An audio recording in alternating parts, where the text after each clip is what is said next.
them through each part of that and how it would impact Canada. And so Canadian officials say, it's pretty clear that he remains committed to this tariff agenda. And there's obviously different levels of ones that are targeting Canada, because you have the fentanyl related ones, and then the reciprocal tariff ones that are April 2nd, and then the ones that are currently on Canada, which is steel and aluminum. So I think Canadians are just looking for answers. That's kind of what officials in that meeting told me. And how they're walking out a bit more positive is, at least now, after they were able to sit down with Jameson Greer, the new USTR, they're able to see a bit of the strategy, while it felt like before they were just flailing.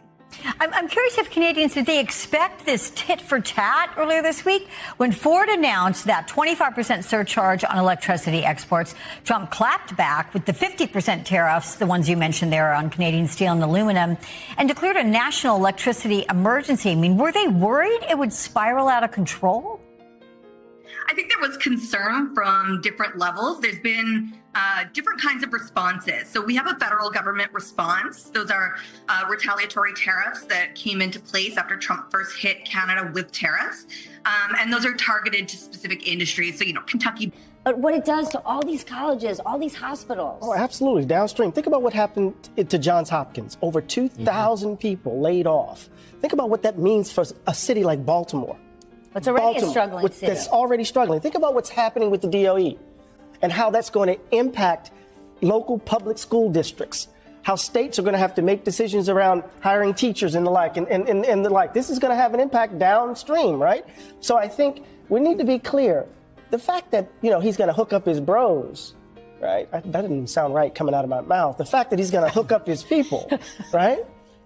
Doesn't mean that people thought he was a good business. Donald Trump is out here treating Canada like it's the prize in a Monopoly game, talking about making it the 51st state as if that's just a casual Tuesday decision.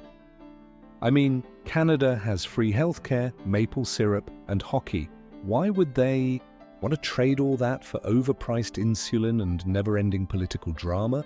And let's be real, if Trump thinks Canadians would just pack up their Tim Hortons and say, guess we're American now, he's in for a rude awakening. But let's talk about these tariffs, because this is where things get really interesting.